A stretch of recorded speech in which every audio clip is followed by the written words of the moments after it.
Hello, everybody, and welcome to the Alien vs. Predator Galaxy podcast. This regular host, Aaron Percival, aka Corporal Hicks, and joining me, as always, is my fellow colonial marine or kidnapped Vietnamese crew member in this one, Adam Zeller, aka RidgeTop. And we are joined in this episode by a special guest, Mr. T.R Napper. Welcome to the podcast, Tim. Well, it's good to be here. Thanks for inviting me on, mate. No worries. And for those who aren't aware, TR is the author of one of the recent, probably not the most recent by the time this comes out, but the one of the more recent novels from Titan, Aliens, Bishop. Very, very good, very enjoyable, which is why Tim's on the episode. Novel. And so naturally, I had to reach out, and we're going to spend the next hour and however nerding out about aliens. But before we do, Adam, would you like to lead us off? Yeah, before we start to geek out and discuss xenomorphs and artificial persons, could you tell our audience about yourself outside of Alien? Who is T.R Napper? What do you do, and what passions do you have outside of the Alien franchise?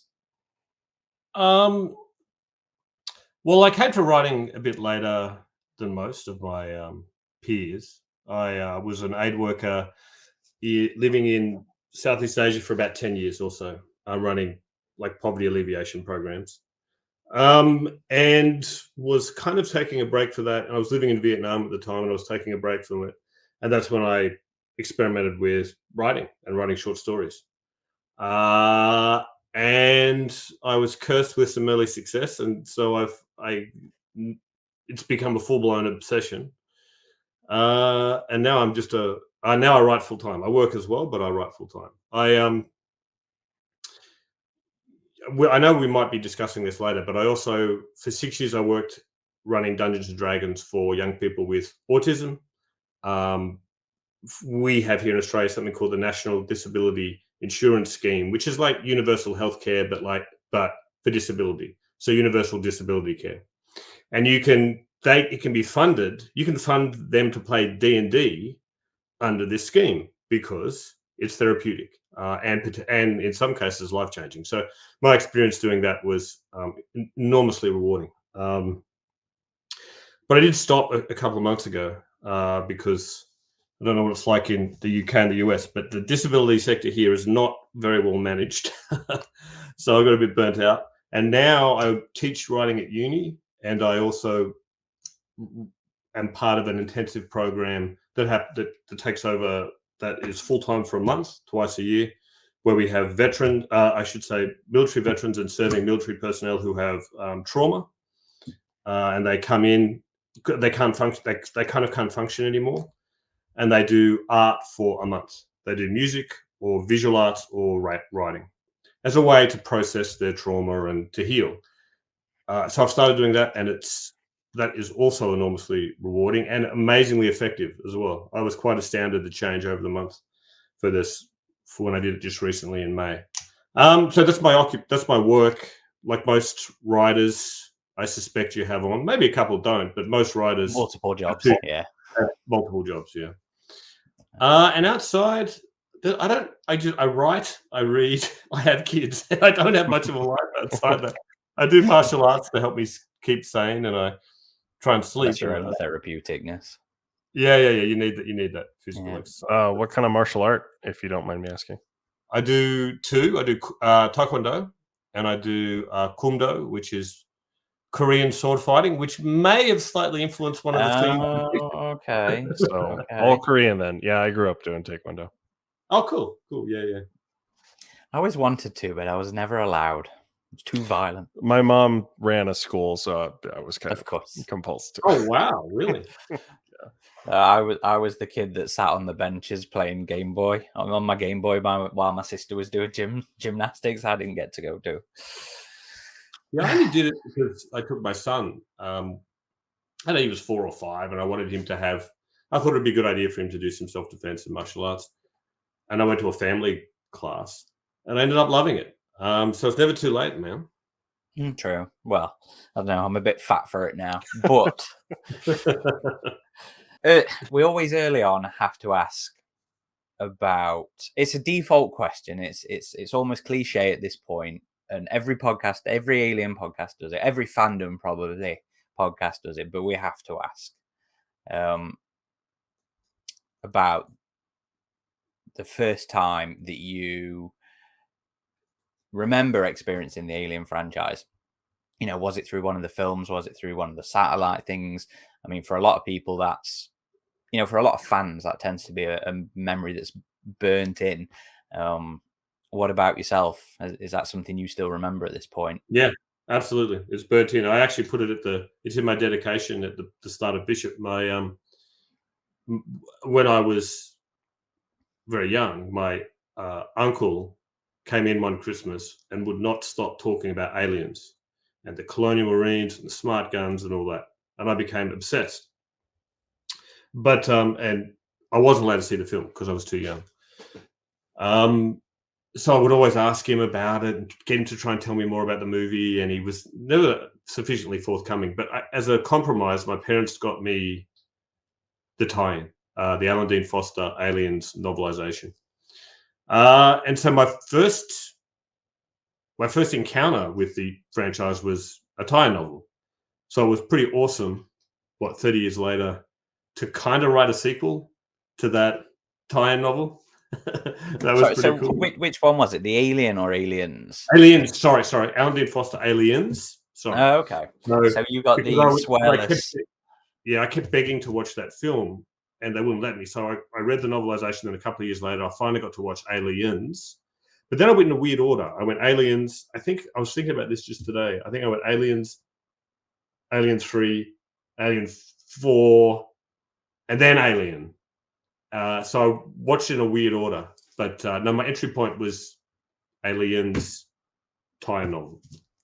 See, that's awesome, because that's also different. You know, for a lot of people, it is Aliens that they came in with it. I mean, it was for me. I went Aliens, Alien 3, Alien, then Alien Resurrection. Yeah. But it's certainly a different pathway in, especially because the novel is a fair bit different. You know, there's a lack of profanity in the novel. You've got the extra scenes. Do you remember being aware of the differences when you actually got to sit down and watch? Yeah. The one of the ones I remember, because I haven't read it in 30 years, but one of the differences I remembered to this day is the Burke's in the cocoon, and he has I think Ripley gives him a grenade. Yeah. And that was cut from the film, but I certainly remember that from. And again, it was so long ago, but I do remember that one particular scene, which was a scene that was cut, which is a strange one to remember. That's probably why. I mean, for a lot of fans, that scene in particular was a huge curiosity, because it wasn't restored. It wasn't restored in the special edition, and it wasn't until the Blu-ray, the anthology box set, that Lightstorm actually let it see the light of day. They kept that one. They didn't want that to be released because Cameron didn't like the quality of that scene. So it was, how long was the anthology? Was that 2010? 2010, yeah. Yeah. So, that was 20 something years that was kept hidden. It's also interesting that your book has the Aliens branding, because that's becoming less common these days. I believe the last time we got it in the books was with Aliens Phalanx, because a lot of them are Vasquez. Oh, that's right. Sorry, Vasquez. So yeah, I assumed, you tell me if this is, because I haven't studied it, but I assumed if it's kind of just one or a handful, it's Alien. If there's quite a few, it's Aliens. That's my only reference. I mean, there's been Alien branded books, Aaron, with hordes of them, right? I mean, so yeah, you would assume that, Tim, but no, it has been. So we had Phalanx, and that was specifically because the author asked for it to be branded Aliens, because he felt that the tone of his book was more in line with Aliens than it was an Alien. But otherwise, it's just been the Bug Hunt anthology, and that's I assume again tone because it was all colonial marines, and Vasquez because like Bishop, it's related to a character immediately from Aliens, so Oh, okay. it's mostly been alien branded things. I mean, even the comics, all Marvel stuff's been, well, not all, majority of Marvel stuff's been Alien. Did Dark Horse still use aliens towards the end of the run? I think they did. I think they were still aliens, I but think occasionally they did. Yeah. Maybe but that's the link. Maybe the colonial marine connection, or just the movie connection, because you can't. I guess you can't have a Bishop novel that's called Alien, I suppose. Yeah. Same with Vasquez too. Yeah. So next question: what is it about the Alien franchise that you think makes it so enduring, that it keeps licensors like Titan Publishing, that makes authors like yourself want to play in that sandbox? Why is it so enduring? Well, because the first two films are masterpieces of sci-fi horror and sci-fi military sci-fi, respectively. Two really exceptional films that are rich enough to warrant more exploration of that universe. I think the Xenomorph is extraordinary as something primal that taps into even and the Facehugger and the Overmorph. It's something primal and grotesque that that taps into something in our lizard brains that are terrifying and fascinating to watch. And it's just and then of course you have these ensemble casts in both the first two films that were all excellent. Aliens, yes, you have Ripley, but there's so many characters you could really love in that, whether it was Vasquez or Bishop, of course, or Haight, like Burke. Like, it's such a great ensemble cast as well. So, but back to the original point, it spans so much because I think it's such a rich universe that the world building is so rich. And the ideas are really cool around not just biological warfare and the other and fear of the unknown, but also artificial intelligence and what it means to be human. There's a lot of core science fiction ideas that can be explored using the instruments we have in the Aliens universe. So I think that would be why. And obviously it's got enough fans to sustain it, who have fallen in love with whatever film, and hard enough that they want to stick with it. So how did you come to write Aliens, Bishop? Was it a concept you had gone and pitched to Titan? No. It was I got asked to do it. Like a lot of things in publishing, it was part luck, really. There's some skill as well, but really it was just I was at the right place at the right time. My agent was pitching a novella of mine called Ghost of the Neon God. Cyberpunk, deals with artificial intelligence. He was pitching it to American publishers, and one of them was Titan US. And so the guy who was the editor at the time said, we don't really want a novella. But then he was like, but he's writing about artificial intelligence. And he'd heard about my first book, 36 Streets, which is a very dark science fiction. And it done very well. So he knew that I wrote dark science fiction. I wrote about artificial intelligence. So his next question was, does he like aliens? And I said, shit, yeah. I like aliens. Aliens is awesome. But then they said, well, so do you want to write a Bishop novel? And I actually, my first response was no, because I was, there are several reasons. Partly because I just wanted to focus on my own work, but partly I said no because you don't have much time. You got 5 months to write one of these books, and I'm not a fast writer. So my debut probably took me 5 years.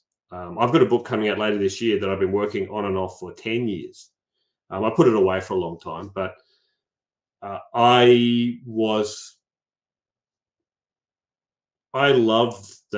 those films, and particularly Aliens. So I don't want to make a subpar. I didn't want to make a subpar contribution. I didn't want to do anything rushed. And so at the start, I'm like, no, I don't want to. I was hesitant, but then I had my writer friends call me a moron and slap me upside the head and say, "Are you insane? You could write an alien film." That's good advice. Yeah, it was. It was very good advice. They're absolutely right. I was just dithering. I was overthinking it. I completely understand where you're coming from, though. The tie-in world is notoriously short in time, low in pay, and high in stress. So I actually find it really, I find it really reassuring that you had that kind of concerns straight off the bat which held you back. Yeah, I mean, I shouldn't talk about the contract, but it was a pretty good deal for me. But it's a flat fee you get with these things. Not always, but you're a gun for hire. There's another thing I didn't like that much. But I just threw myself into it. I just had to because you have to give them a 10-page treatment and say, this is what I'm going to do. And then it's a weird situation where you have two masters. You've got the publisher and the studio. And they've got to approve this 10-page treatment of the novel. And then you've got to stick to it. And so I worked. It was a fever dream, man. If I ever did this again, I would ask for more time, because I worked 7 days a week for 5 months, and I took one day off, which was Christmas Day, and the rest of and I had to work as well. So I was writing every day and working, and I was thinking about some of the technical questions about how I did it and how I did this and how I did that. Honestly, so much is a blur. Because I had to get it done and it had to be good. And so it was editing and writing for those 5 months.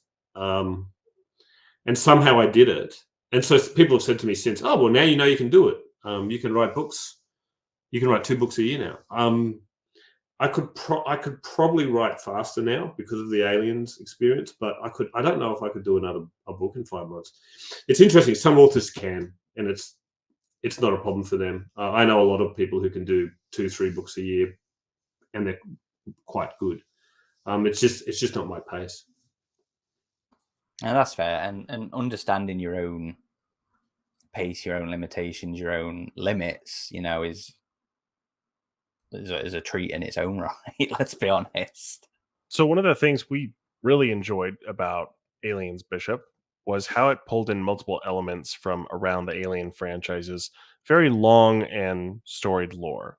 We especially liked revisiting the concept of the aliens being controlled by pheromones. Were you familiar with many of the older comics or novels or games before you worked on Aliens, Bishop? Or did that come as part of the process of researching and writing? Yeah, it came as part of the process. It's fascinating when you do this, because you think you're a hardcore fan, and then you write an Aliens novel and you're like, oh my God, I know nothing. There is so much out there. The pheromones came about through research. This is kind of I'll tell you the only conflict I had with the studio is about pheromones. I heard some bad stories. Before I did it, I had some other authors give me, had a very challenging time dealing with the studio, yeah, when it came to getting their manuscript approved. I did not have that experience. They were pretty much supportive the entire way, except for pheromones.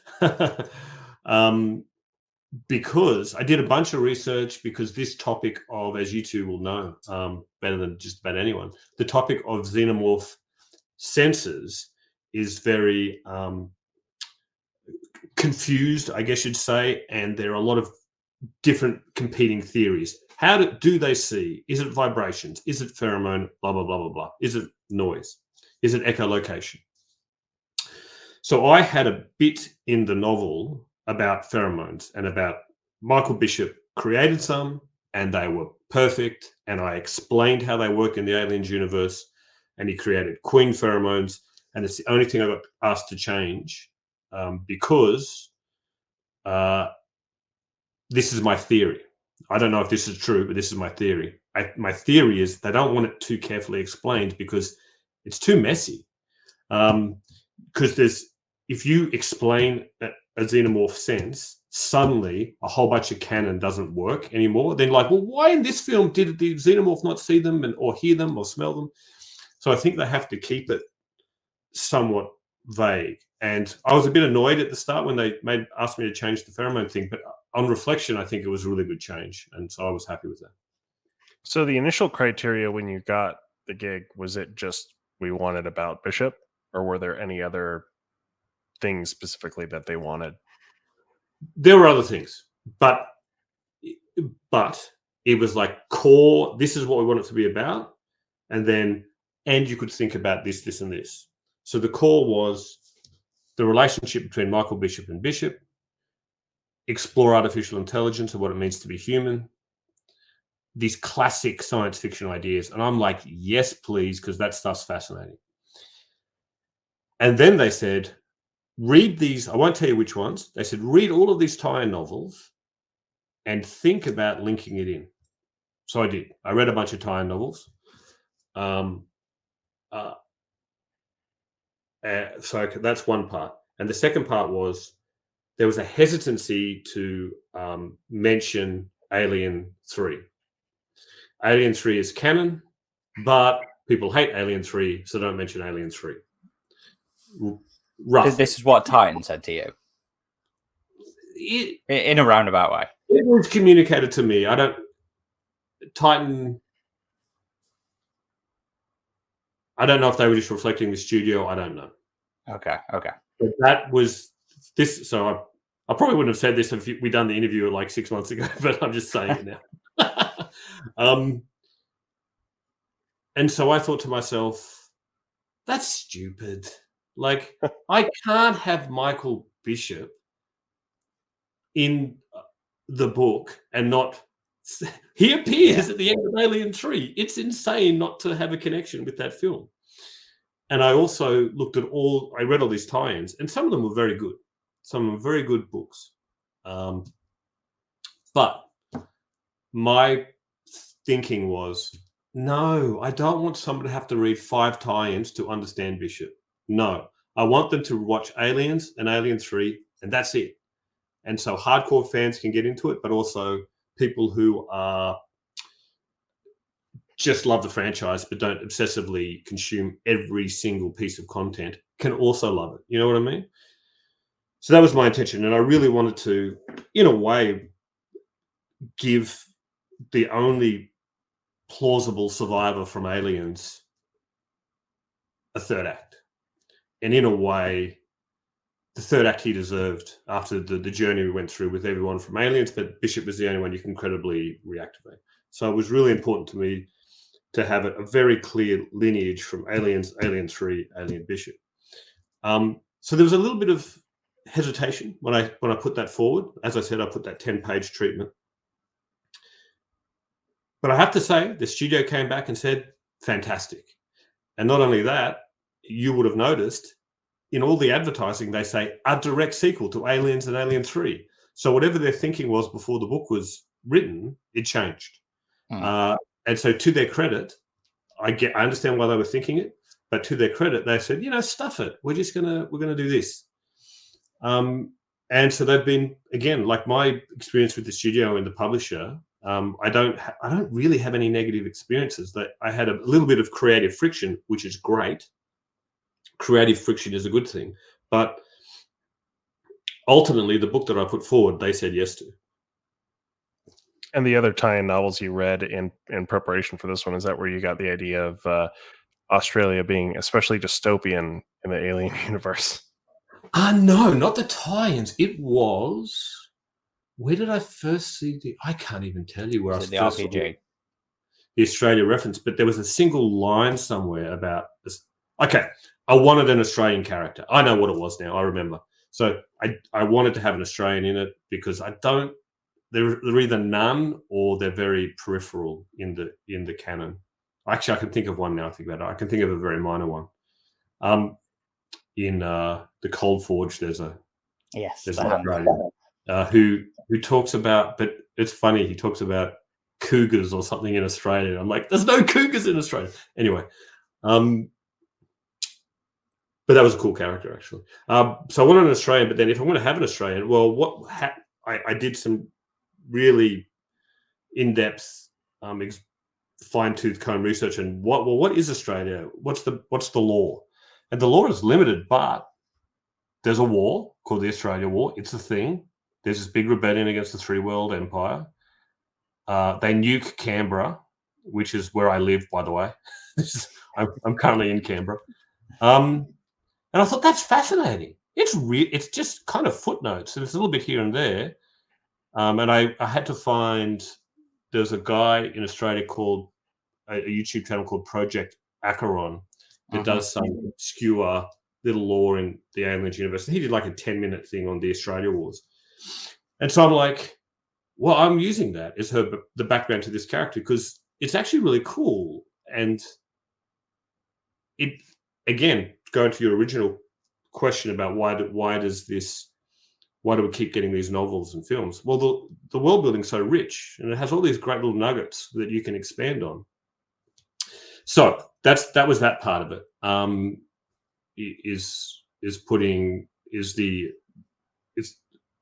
Was just research, and then I did the research into the UPP, and because I thought, we see a bit of them in the books, and obviously we saw it in William Gibson created it in his screenplay.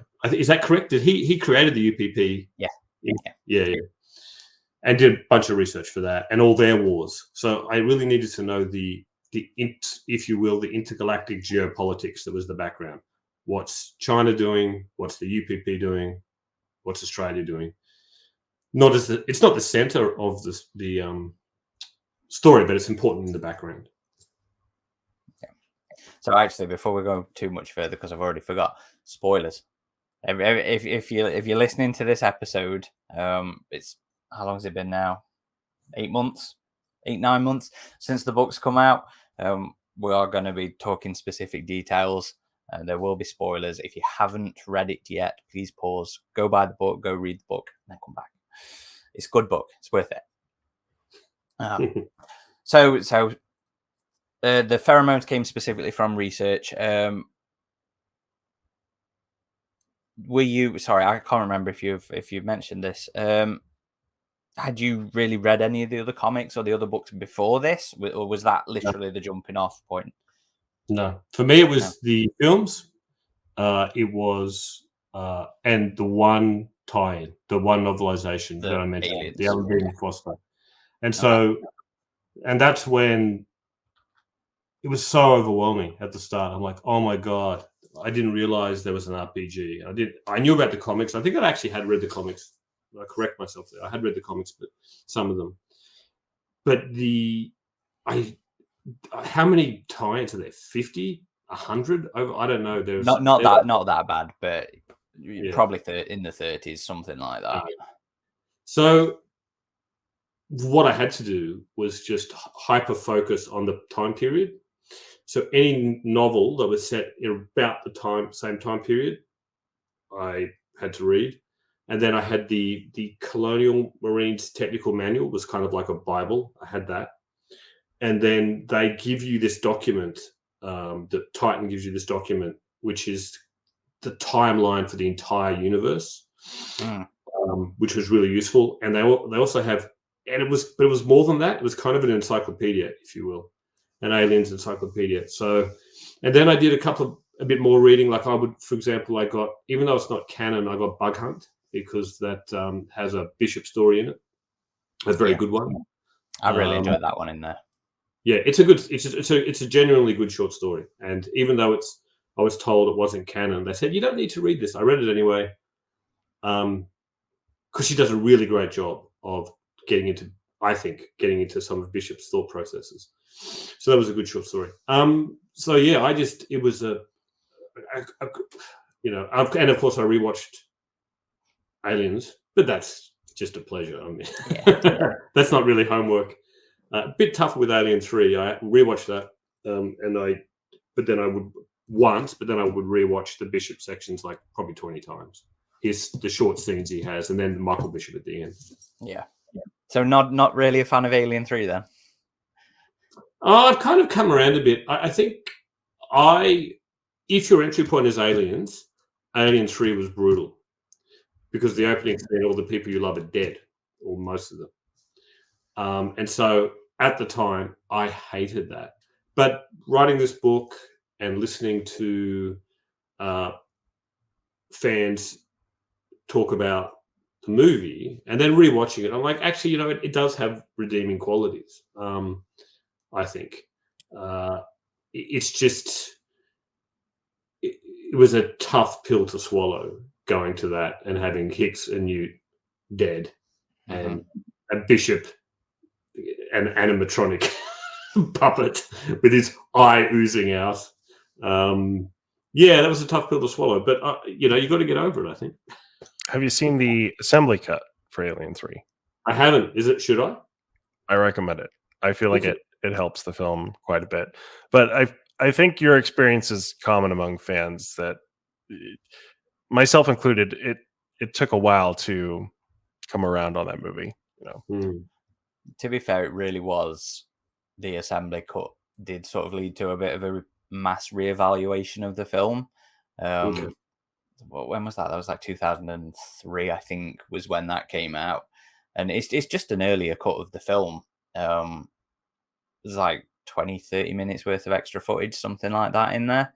And a lot of fans appreciate Alien 3 a lot more now, generally because of that cut of the film. Don't get me wrong, there's still some that out there who just do not give a shit and don't care. But for the most part, it's a bit more liked these days. So here's one that I'm very curious to hear your thoughts on. While synthetic characters have been an important part of the Alien universe since the very beginning, the franchise has become really interested in exploring them further in the last decade or so, with the prequels' current trajectory being that one was responsible for the creation of the aliens. And the expanded universe has been playing in that same sandbox further with characters like Davis from the comics, or May from one of the recent novels, or yourself with Bishop. What do you think it is about synthetics in the Alien universe that is making the franchise steer so heavily in their direction lately? Look, I mean, I don't know what's in Ridley Scott's head, but I think there's probably two reasons. I think in part because artificial intelligence is becoming more prominent in our society, and therefore it's more timely than ever to have these philosophical and ethical discussions about how that's going to work, and are they people, and what is personhood, and what is consciousness, and things like this. And partly because I mentioned it earlier, it's a perennial question of science fiction. Androids are a great metaphor, a metaphor for exploring what it means to be us. What is distinct? What is the quintessence of the human spirit? And you can explore that through metaphors, which is in science fiction, and an android is a perfect metaphor. But it's also, I think, in a literal sense, useful as well, because we're heading down that path. And so these are explorations that are worth talking about. What are we creating? Why are we creating it? What responsibilities do we have? With Bishop, he's sentient. Is he equal to a human? Yes, no. If not, why not? These are really super interesting questions, and I think you got to tackle them well, of course. But these are kind of you have in Aliens, you got your xenomorphs, and you got your high octane action, and you have gothic horror. But there are parts in it that make you think, and I think for mine, it's been the synthetics which make you think, are very much the part of the universe that makes you think more philosophically, I suppose, about these questions.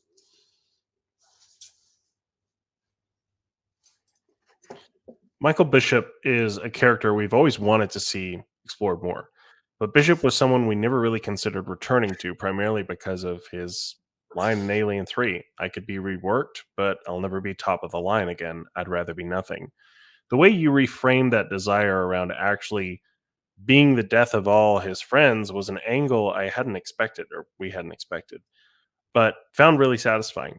We're curious if you were conscious of that line at all while developing Bishop in the novel. I was acutely aware of that line. It's a really important line in Alien 3, and it makes no sense.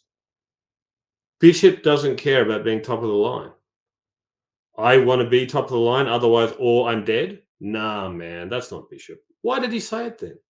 And so for me, what was the most important thing to Bishop was being treated as an equal. To some extent, was being part of a, can we call it a family or a found family in terms of the Marines, and his duty in the Marines. That was the most important thing to him. That's the sense I got from Aliens, certainly. So it was. I found that line quite jarring in Alien 3, and it didn't sit well because, as you say in your question, it's not about that. It's about family. And he was, if he's human, well, if he's not human, but if he's an artificial person, and if he can feel some of the things that we feel, everyone he's ever known and loved dying is kind of traumatic. And then the next question is, can an android experience trauma, or a synthetic experience trauma? Maybe.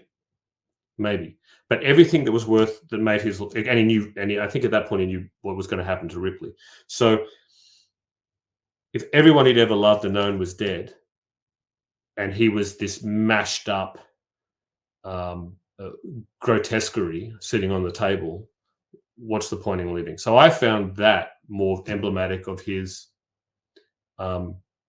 spirit had given up.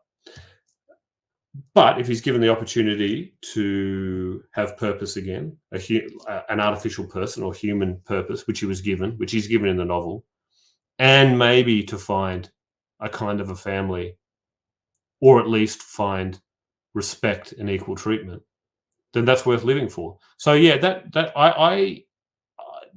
was a really interesting. I'm glad this is a good question, because as soon as I saw it, I was very glad, because I focused on that line, thought about that line a lot when I was thinking about Bishop's motivations. It's interesting because that line has had a lot of implications throughout the wider lore, to the point where, things like the ease of which artificial AIs have been transferred around recently.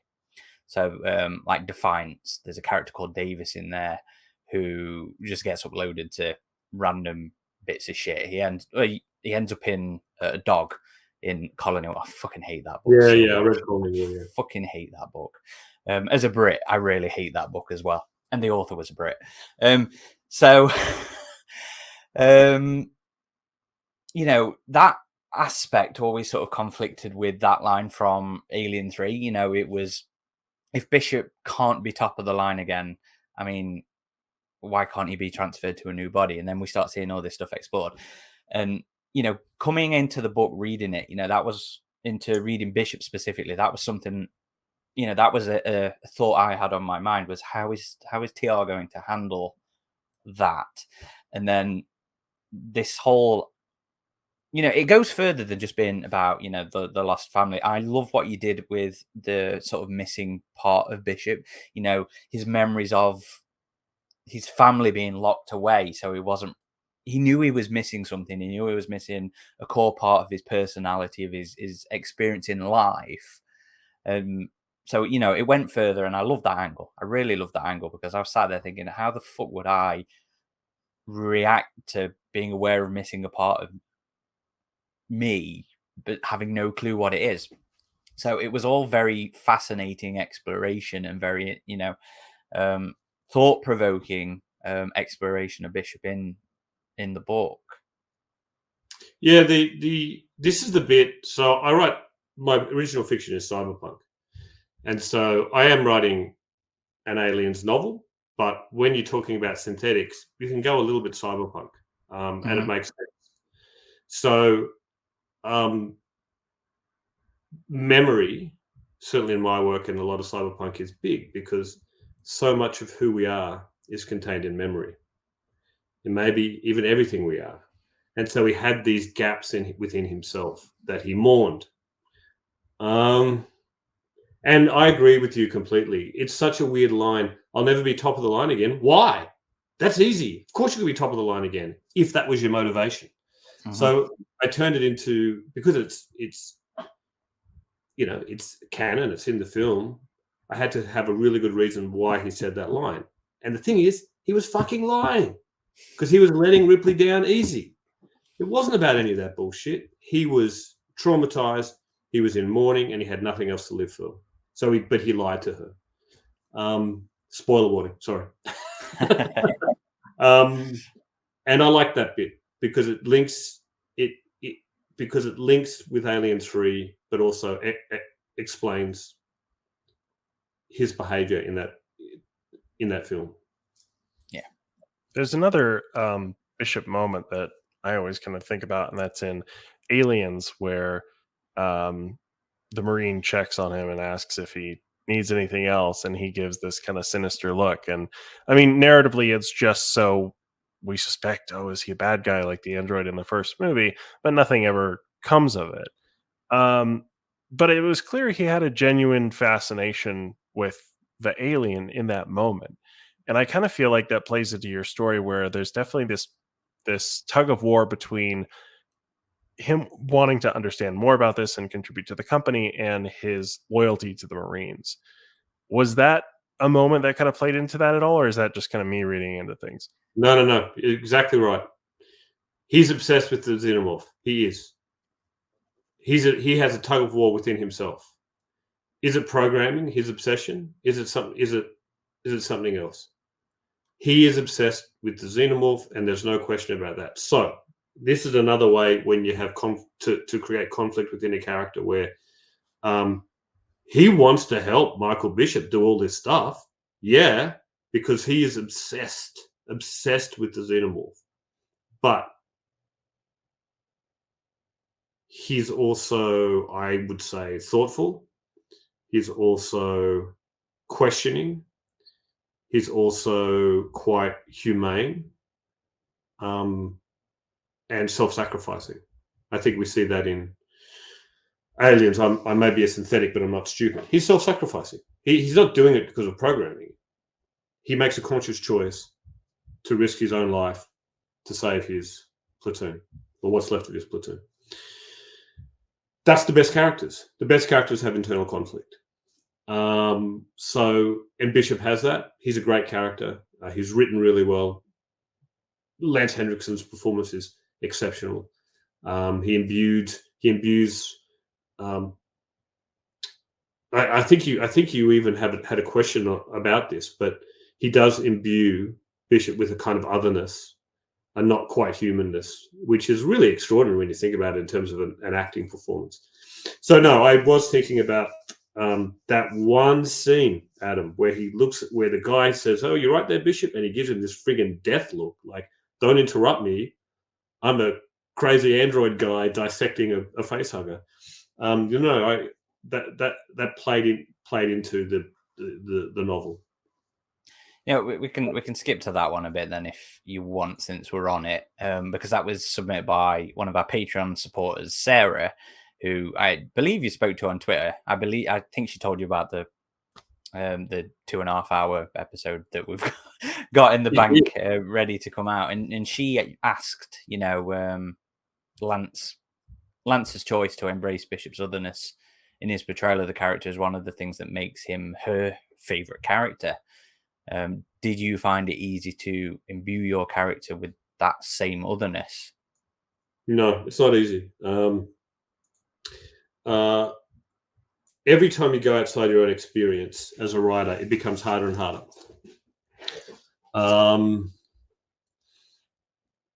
writing an artificial intelligence from a phenomenological point of view is beyond our experience. We can't think like an AI. We simply can't. So, but you have to try.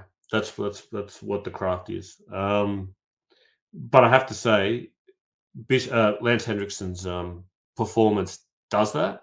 It really informed heavily how I represented the character, as it should. Um, but you've got to think about motivations. What's motivating Bishop? What does he care about? What does he fear? Uh, who does he want to please? He wants to please his father, in this case, Michael Bishop. What's his purpose for being? This is why science fiction is such a cool genre, because it has these fundamental questions. And it's also so bloody hard. So this is the part of Bishop, is the AI part of Bishop. It's really difficult because you have to, the voice of Bishop, as it appears in the novel, has to be so that if you've seen the films and you go to the book, you're like, that's Bishop. It has to be. But it also has to be otherworldly, or not otherworldly. It has to have an otherness, as Sarah says in her question. And then there's a technical exercise into how do you express that, because he doesn't think like us, and his memories don't function the same way as us. They're linear. They don't have the same complexity. So he's struggling with his humanness, but he's also struggling with his unhumanness in the ways that he will never ever be like us. So you have to imbue the character with all that, and that's really hard. That's like, you said it very well there. You know, when you go outside of your own experience as a writer, it's hard, and it's the thing as a reader that I find most interesting is how are they going to handle this really weird concept, this thing that they don't have frame of reference to, personal frame of reference to. You always hear this about writers: write what you know. So it's very interesting. Yeah, it's hard to it's hard to write what you know when you write science fiction, because I've never been a colonial marine, for example. Yeah, never been to space. I've never been to space. I've never fought a xenomorph. But it should be, it's write what you know should be coupled with write what you want to know about and write what you love. It should be all those things. If you're going to be a genre writer. Which actually segues us quite nicely into the next question. In terms of what you know, I suppose, or what you love. So you mentioned this a little earlier, the idea of Carrie in Bishop. So we've started to see a number of Antipodian creatives make their mark in the Aliens franchise recently. And with it, you've naturally been exploring the Australia Wars, all of which spun off a single line in one of the Steve Perry novels. I can't remember if it was Earth Hive or if it was Nightmare Asylum, but it was Steve Perry. Okay. And, you know, the RPG picked it up and ran with it as well. And we really enjoyed the way you used Carrie Lee to explore other aspects of the war in Bishop. How satisfying did you find it to be able to explore that very sort of geographical and cultural relevant thing to you in the alien lore? Extremely. You got to balance it, though. You can't be self-indulgent. You've got to, ultimately, you're writing about Bishop and in colonial marines. But it's a really interesting little piece of universe lore that is worthy of a little bit more. So there's a spoiler alert. There's the flashback scene of the food riot. So there's all these food riots in Australia as part of the lore. Well, what does that look like? And so I put the flashback in. Really enjoyed writing that, because what is mismanagement? It's more than mismanagement. Neglectful governance by the Three World Empire that's so bad that causes starvation. What does that look like? That's an interesting scene. Yeah. Again, you don't want to. That's part of helping the reader understand her character, I can't write a whole book about it, but it makes sense to if from my perspective, I was like, I had Bishop, so it's the known, and the readers, they want Bishop, and they expect, and that maybe they want some Colonial Marines. You're going to get it, but I think it's not just giving them reader what they want; it's also giving them what they need, and you also need to learn a bit more about. If you're reading, maybe people read them for different reasons, but if you're reading their tie-in, I assume you want to know more about the expanded universe. You want to know Exactly. some of these. Yeah, it's the feedback I get is interesting because some people clearly don't. They just want the same thing over and over. But by the way, not many. That's hardly anyone. But mostly Aliens readers, in my experience, want both. They want the expected, but they're reading these novels for more. And so I gave them that. I gave them that with Australia. I gave them that with the Chinese Empire. Is a very interesting one because it broke from the UPP, and then it had its own empire, but then was subsumed back in, and there was a war called the Dog War. That's really interesting. Let's have a little, just a few pages where we can explore that. So it's a balance. It's a balance, but I definitely, it was important for me to not just do some, how could you say, like a cookie cutter for an aliens novel. It had to give more for the reader, and it had to give more for the universe. That's where all these additional geopolitics really do help, I think, offer creatives like yourself a chance to make it not just aliens again. A lot of the old Dark Horse era kind of thing is very much there's some really good things in there. Don't read this as if I'm slagging off Dark Horse here, but it does tend to stick around the template of Alien and Aliens in terms of like character setup and all that kind of stuff. And with what the RPG's done recently of really fleshing out the three world empire with the Union of Progressive Peoples, it offers people like yourself a chance to divert off and tell some different character stories.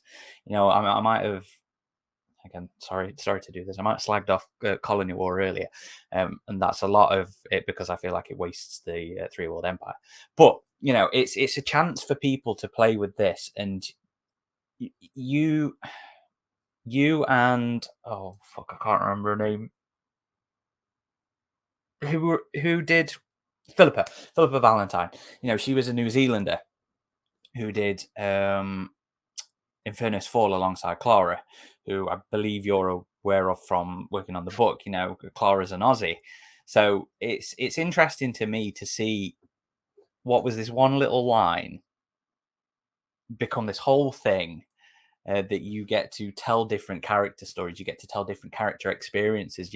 I in no way expected to be reading about refugee camps that the Colonial Marines were exploiting, to get foot soldiers get feet on the ground, and it was a very interesting aspect. And I'm like, this is what I love about the expanded universe. I got into the expanded universe to find out more about the space jockeys. I want to learn more.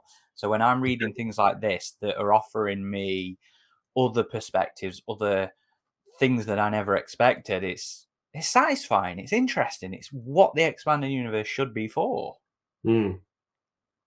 I mean, I agree. I agree 100%. I think that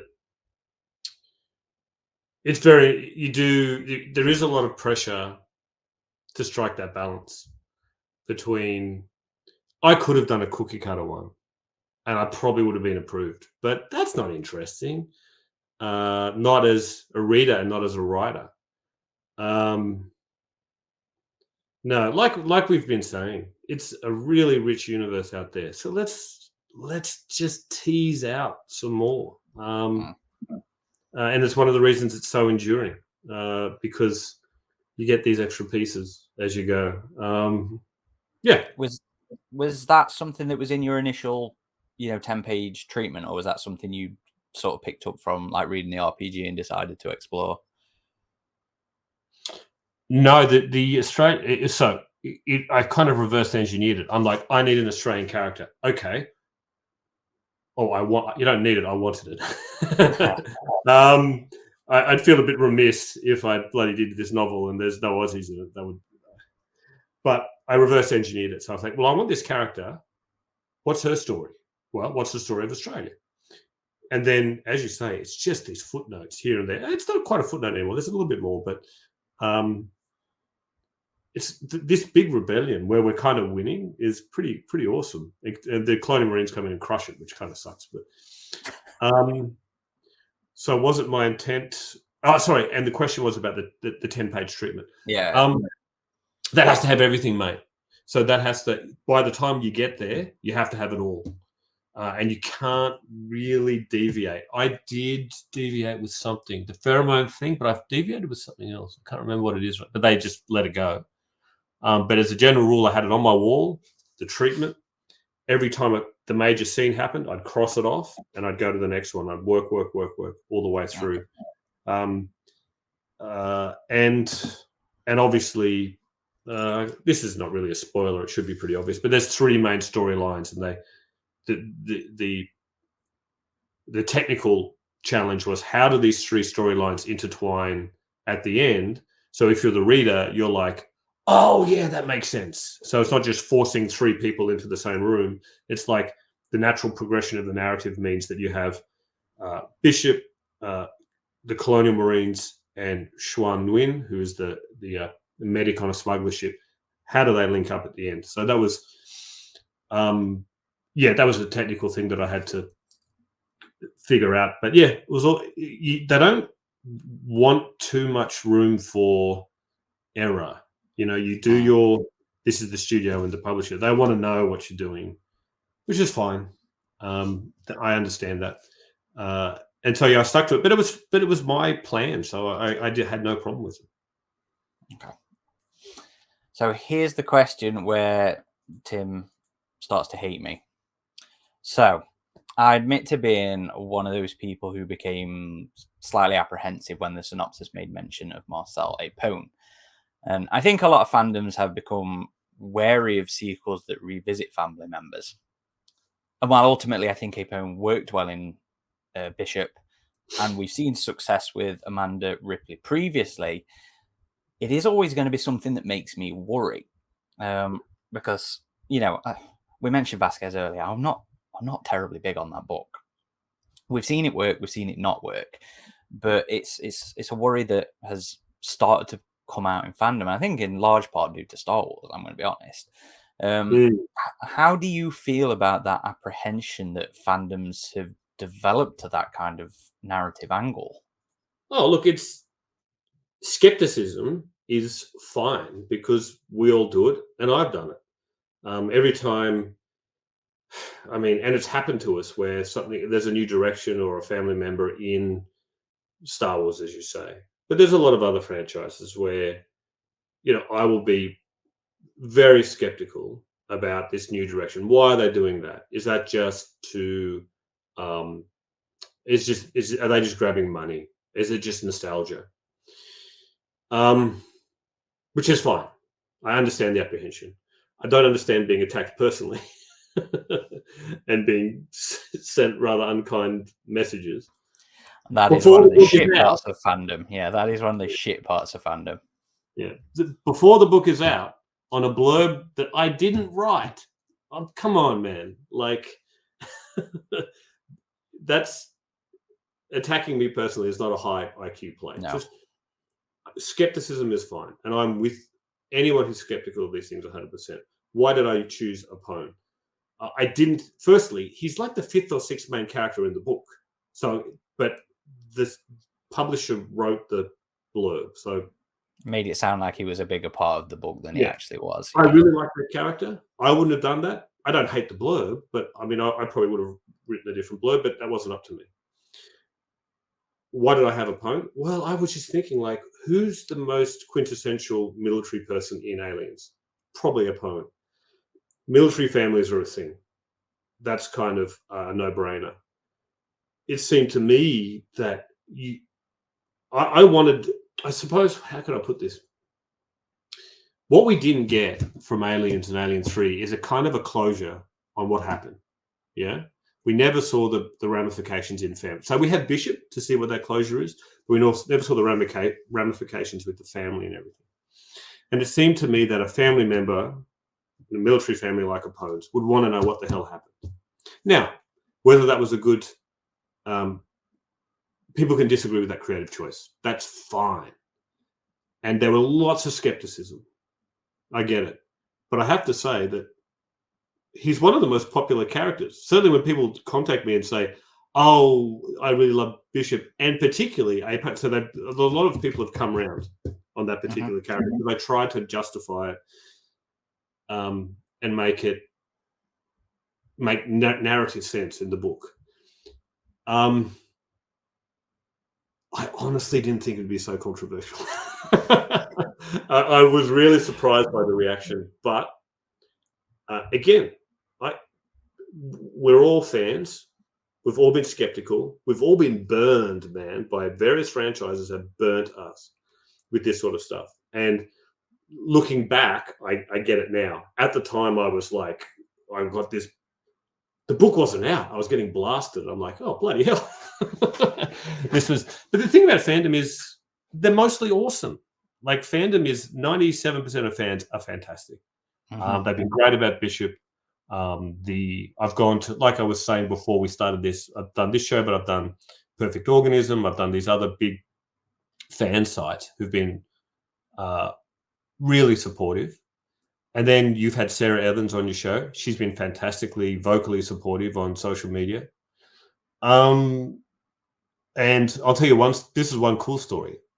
Before I wrote the book, before I even was asked to do the book, I was at a Supernova, which is our Comic-Con equivalent in Australia. So it's a ginormous pop cultural event. Mainly they're there for the actors, but there's some writers as well. At this Comic-Con was a big bunch of Australians dressed up as Colonial Marines. And their outfits were perfect. Like I think they built them and they looked exactly like the movie. And they were going around and I was chatting to them. And one of those Colonial Marines bought my original fiction. He contacted me on social media. He said he loved it. Again, this is before Aliens, right? Before I wrote it. I put him in Bishop as a Colonial Marine. Nice. I saw him a week ago, maybe 2 weeks ago, at again another Supernova. And he said, oh, do you remember me? I was a Colonial Marine and I really loved your books. And I said, mate, you're in Bishop as a Colonial Marine. And he's like, and he was ecstatic and incredulous because I knew his name. I said, you're such and such. He went, how did you know my name? I said, well, I put you in the. So that for him as a fan was, an awesome moment for him. That's cool fandom. And that feels, and someone who does all that work to bloody get dressed up and build the Colonial Marines armor. That's pretty cool. Now he's part of canon. Which character? I guess I can say. Can I say? It's Corporal Ortelli. Okay. Not a big presence. And I won't say what happens to him, but that's cool. Is mostly great, but the problem is there's just this toxic few that can really alienate you, and you got to. For me, I was really alienated for a week or two, but I just put it in perspective now. I mean, this is going to happen. You've got to roll with it in a way. You can't say anything, which sucks. You can't ever answer or defend yourself. This is the advice you get as a writer, and that sucks too. But this is, it's. I didn't realize it at the time, but it's part. If you take a gig like this, that's part of the gig. But look, I get the criticism. I stand by that character. I really like that character. He was my biggest worry going into it. Hands up. Like Amanda Ripley is the exception, not the rule to us. So, Vasquez in particular, she has been mined so much. There's been she's had a nephew, she's had a sister. We've now got twin kids in the franchise. And like I said, I'm not really a big fan of the book. I wasn't a fan of the last comic. The first comic there was a lot of problems with it that were not necessarily related to the character, but it's like, how many times can you go back and mine this well? And Amanda Ripley, while yes, she works like hell in isolation, the Dark Horse stuff and where Titan sort of took her is not great. So it's, my apprehension is based on experience of other explorations of legacy characters. Oh, and Bug Hunt, you mentioned Bug Hunt. We have Hicks's wife in that, and that is that short story in there with Hicks is the worst, literally the worst short in there. And I feel really bad for saying it because the author is responsible for one of my favorite Alien novels. So yeah, I was one of those ones who, when I was reading the synopsis, I was like, Bishop. Okay, I hadn't expected, but yeah, awesome. Michael Bishop, I fucking want that, please. And then it got to Marcel, and I was like, oh, okay, let's see how this goes. And I was very satisfied with the way you handled, Marcel in that, because, like you said, he's like 6th or 7th down the list of primary characters. The Marine character in this is Carrie. Although I do worry about the logic of your military family thing now. Because yes, that makes perfect fucking sense. But I don't want other people to just pick it up and go, everybody's a military family. Let's explore Hudson's cousin coming to find out what happened to him. I probably wouldn't do it again. I think the Vasquez thing hadn't come out yet when I'd started writing this. Anyway, I'm not gonna apologize. No, you don't need to. I would think very carefully next time.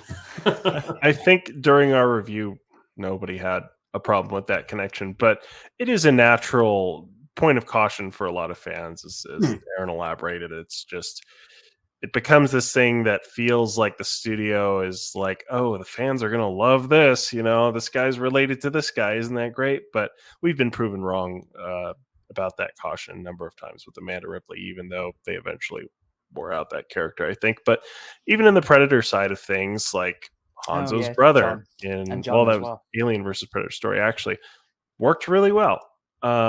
So I feel like it can work, and it did work here. It's just something that fans are initially apprehensive about.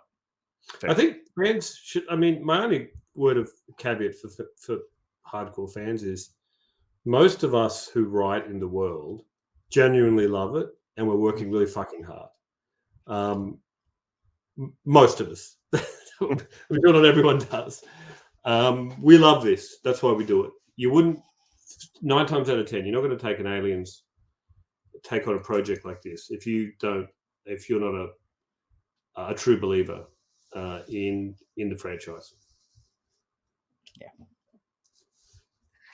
So something we've always gotten a thrill out is seeing the exploration of the Union of Progressive Peoples. It's a funny coincidence that the concept was created by William Gibson, one of the fathers of cyberpunk, and you would come along to write a major piece of lore featuring them, with your own work in the cyberpunk genre being your breakout novel. Did your own experiences in Asia influence the direction you took with the UPP and the Chinese unrest in the book? Absolutely. This is this write what you know thing that we mentioned, but I know I could write really well. I know I could explore UPP, China, Vietnam, and do that little bit of expansion of lore for the book. Hugely. I mean, I was living in the region for 10 years. I didn't live in China, but I lived in different parts of Southeast Asia for a decade. So I'm very aware of the geopolitics and the cultural dimensions. I'm always very careful when I write about these things. Of course, I'm always very exacting with my research. But again, it's like the Australia thing. And as I mentioned before, China had an empire in the Aliens universe and lost it. Isn't that really interesting? What are the consequences of that? That's like a huge storytelling seed. Now, subsequently, someone told me recently that it happened because when they were doing maps, they accidentally deleted the Chinese Empire from one of the big maps, and then they had to retrofit a lore reason that China didn't have its empire anymore. I think one of the other podcasts told me that, but Still, great storytelling material. But yes, in answer to your question, absolutely, living in the region hugely influences my writing in cyberpunk, and I felt could be a useful and interesting contribution in terms of the Bishop novel. And because you mentioned it in the book, I have to ask, what kind of pho are you ordering when you stop at a Vietnamese restaurant? Well, I'm a vegetarian, so it has to be veggie. And they, between us, they have actually their stock is got meat in it. It's boiled bones, but I don't think too hard about the soup part, and have it anyway because it's delicious. That did really lead to a tangent on our review episode where we just started talking about pho and places to go try it. Because I admit to it, I like ramen and Japanese sort of noodle based stuff, but I'd never tried pho. So it's on the list to go to when I next head to a big city. It's gotten pretty popular in the States. I do like going to Vietnamese restaurants. It's usually pretty good stuff. Is it really that popular? In the States? Yeah. No, I'm sorry, that's for Tim. Is it really that popular in Vietnam then? Is it that big of a cultural Shit yeah. But it's an art form. Oh god, it's everywhere. So let's talk Michael Bishop. Like I said earlier, when I saw him mentioned in the synopsis, I was like, fuck yeah, because he's always been a character I've wanted to see explored more. I think Colonial Marines wasted him, and he's one of those logical, like, survivors of Alien 3. It's like, why would he not go off and do bits and pieces? So I was really excited when I saw him mentioned for Bishop. And in the book, when he starts talking about exploring non-military purposes for the alien, that is always something that gets me interested. It's a thing I really like in Alex White's novels with Blue Marsalis. And it's something I always love to see explored. And I think it's a testament to your writing that I never outright dismissed him or didn't believe Michael Bishop. How difficult did you find it to come up with that character direction? Was there ever any temptation to genuinely have him lean into this medical science explanation? He is a scientist. He is interested in these things. He also has delusions of grandeur.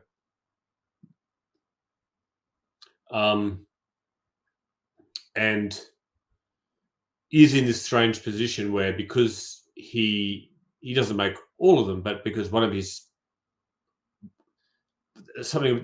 things about his backstory is he creates and is an engineer and designer of synthetics.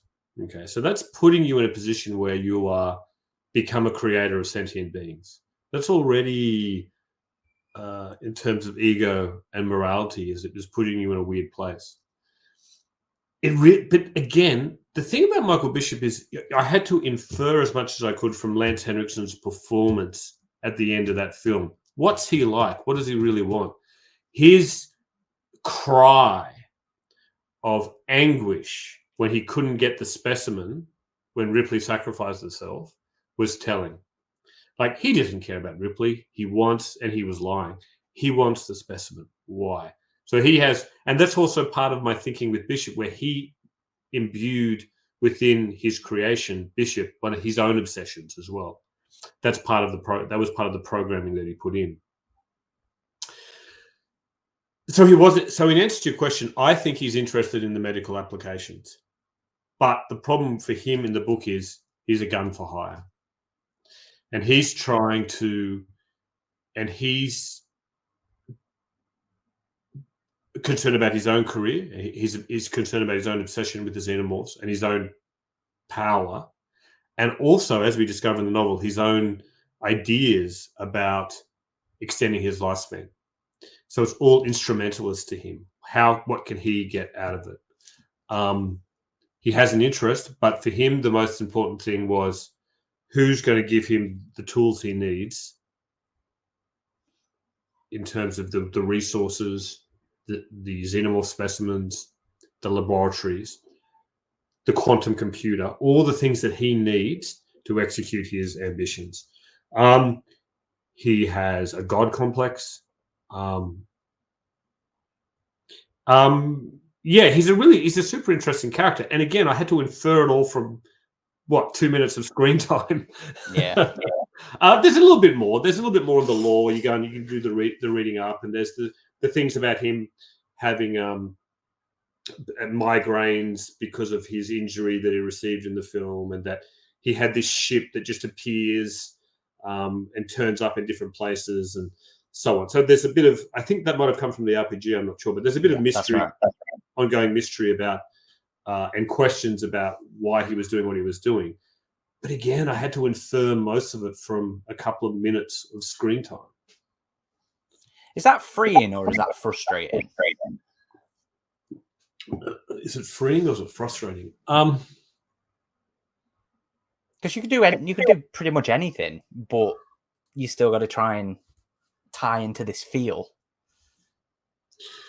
I probably because I like the actor and I love the character. I love the character of Bishop especially. It was. I really enjoyed the process. It was freeing to some extent, but it's freeing. You have a certain freedom within bounds. It's good to, but a world-building dictum from Umberto Eco is we must have constraints in order to create freely. So we need to bound our worlds and we need to bound our characters, but within those boundaries, there's so much to do. And that was my feeling with Bishop and Michael Bishop, is they are bounded characters because they have to be consistent with lore. And I want them to be. I didn't find that restraining. I have no desire to go in and say, actually, the character isn't really like that. He's like this. And then just write whatever I want. No, that's stupid. No. It's far more challenging and far more interesting to have a bounded character who behaves in certain ways, but then create motivations, but also to do things that you wouldn't expect that are nonetheless consistent. So I didn't feel restrained at all. And we had read online that you're actually a professional dungeon master. So we were curious if you had any interest in writing scenarios for the Alien RPG or running any sessions. Is it any good? I haven't played it. It is. It is very good. Yeah. Maybe. I've got a mate who plays, and he sends me like lore questions and I'm the expert now. So he sends me, can I do this in my RPG campaign? And can I do that? And I'm like, yeah, why not? One of the things I'd love to do is do some online live plays with folk such as yourselves, with actual writers that have played in the lore. I find it very scary, the concept of trying to do righty things for professional writers. But that's cool. If I could play a character, I'd do it. If I could play a synthetic, that'd be awesome. Okay, you know what? I'm going to remember this, and I'm going to reach out to you. Cool. Okay. Would I write one? It's all a question of time, mate. Like as I mentioned earlier, we all writers. I write full time. I work part time. I've got a family. Do I want to do an RPG? Like in principle, yeah, cool. But in terms of any practicality, it's quite difficult. But what I should do is actually play, and then I could have an informed opinion. Definitely recommend it. If your buddy offers you a spot, or if I get my ass in gear and can get one going, I'm gonna offer you a spot. I really do recommend giving it a go. I don't like Dungeons and Dragons because I don't like fantasy and stuff like that. But I've always loved the idea of the RPG. So when this thing came out and I gave it a go, and somehow this is the most alien tabletop experience I could imagine, I'm like, I'm so glad for this game. And any alien any listeners right now who have not played it yet, but have some slight interest in that format of game, go pick it up. Go play a game. Go get yourself involved in a play group. It's really fucking good. Okay, so we're approaching the end of the questions here. So just one more from one of our members on the message boards, and this is Crew Expendable. And he asks, how did the idea to use Morse come about? Were there any stipulations about using the character, like you had to specifically bring up Space Beast? No, again, that was just me thinking, well, who's there at the end of Alien 3? Well, it's Morse. He's the survivor. He gets taken by Michael Bishop. Why? What does Michael Bishop want from him? Morse was so much fun to write. I really like that character. He's and he's one of the few. This is writers in general sometimes talk about this, but every now and again you come across a character who kind of bursts onto the page, and it's just giving their lines and behaving in a certain way, and you just let them go. And Morse was kind of like that. I really enjoyed writing him, and writing his scenes with Bishop were some of my favorite scenes. The Space Beast thing, well, that's another question. Like, he writes it when he goes to prison, right? That's his backstory. After Michael Bishop ends up dumping him into prison. So he has to process it. He's clearly processing his experiences, but I wanted to. He's an obsessive personality, so I wanted to have that obsessive personality on show, and he's obsessed with the Space Beast. Also, he's getting, tortured by Michael Bishop in order to give him the information. But no, there were no. That was all me. That was just me thinking, what's the logic at the end of Alien 3? What are we going to do with Morse? Why would he be on the ship?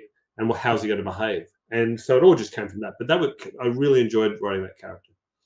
He's another one of those characters like Michael where I was like, why has it taken people this long to revisit Morse? And granted, I always thought of it'd be more like a Jurassic Park 3 thing where he was kidnapped and taken along on an alien mission and went, I wasn't here. I met the thing for like 5 minutes. This is all fucked up. That was always my sort of idea for how to go with him. But no, I really enjoyed him in this. The ice cream comments made me chuckle as well. You had to have one, and it's not even him, isn't it? It's someone else saying that he's just demanding it. I gotta put that little Easter egg in there. I'm not a big fan of like reusing dialogue, and I didn't think of this one as reusing dialogue. It was one of those moments where I was like, you know what? Yeah, okay, that's funny. I like it. Yeah. It's putting yourself in his shoes. What would Robert Morse want when he leaves? That's one of the things he's going to want. Yeah, that's the small thing. He wants bigger things too. He wants to be free. But I did really like his. I did like his interactions with Bishop in this. So I did enjoy writing those. It's a cool cat. Like I don't think I will, but I'd happily write about Morse again. Well, there you go. Go pitch that one to Tyne. Yeah, we'll see. Finally, we've got one last two-part question from Sarah. Quote, such a beautiful thing. Was Bishop talking about the xenomorph or the katana? Speaking of the katana, what was the relevance of the katana being used so prominently? Was it due to Bishop's previously expressed reticence? Am I saying that word right? Reticence. Reticence, yeah. Reticence. Okay. Reticence. It's like 2 or 3 in the morning for you, so you're allowed to fuck that up. Towards using a firearm or something else? Sarah, I'm not telling you what he was talking about. You can infer that yourself. But refer back to our earlier conversation on this podcast and my discussion of the inner conflict in Bishop. 1. 2. Why? I'll tell you why. I will tell you why I put that in there. 1, there's 2 reasons. 1, the rule of cool. It was fucking cool. But 2, we never got a payoff for the knife trick. We never got a payoff. I didn't think of that at all. We establish that he has superhuman speed and has practiced with bladed weapons. Like, we never have that paid off. And I'm like, fuck, I love that scene. That's, again, another classic Alien scene. How are we going to pay it off? Well, in Act 1, let's say Aliens is Act 1. We see the blade. Nothing happens in Act 2. In Act 3, in Bishop, he uses the blade. And she's right about the firearms. I think that's part of his ethics and his programming. It's a mix of both. He doesn't like firearms. He doesn't want to be using them, but he doesn't want to allow. But the conflict is he can't allow harm to come to humans. So he can't simply. What's he going to do? Stand there and say, "Oh well, look, I can't. I'm non-violent, so yeah, you can murder all these Marines." No way. He's going to pull the sword off the wall and fight, man. So I love that scene. That was the scene, like when I thought of it early, and I was like so excited to write. I was saving it. It was one of the last scenes in the book. I was saving it up because I was so looking forward to it. Oh, that's cool. I'd never. It's stupid, but I'd not made the connection between the knife scene and the katana, and that makes so much sense now you've pointed it out. That's brilliant. Thank you. And that's actually everything from us. But before we sign off and retreat back to the breaching lance, is there anything you'd like to tell our audience? Any thought or anecdote that we just didn't give you the opportunity to with our questions? Anything about writing Bishop? All I'll say is that how like I didn't realize at the time I was writing canon. In a way, it was not. How can I say? I was writing canon, but it never registered until I got the book and I had the book in my hand, and then I'm like, holy shit, this is now part of the universe. Is an amazing feeling. That was really fucking cool, and they did a fantastic job. I think we said this before we came on air, but the cover art for Bishop's Immaculate is excellent. The hardback is great. So I was to hold that physical product and realize that it was real was an amazing feeling. And you know, as I've said it a couple of times, but it was so important for me to Bishop to have a proper third act and kind of do a sequel to Aliens, the only sequel possible to Aliens, where we got a bit of closure, if you will, on the platoon that we loved. And so that's what I did. It's cool.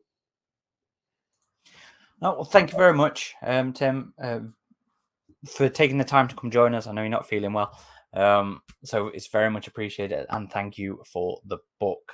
Do you want to point people to your website or your social media? My website's Napper Time. My last name Napper Time. My Twitter handle is the Escher Man, and that's the name of my latest book.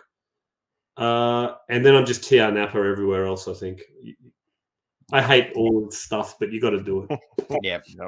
Thank you everybody for listening or watching. This has been Corporal Hicks RidgeTop. And T.R Napper, not bad for a human. Yes, Appropriate. There we go. Okay.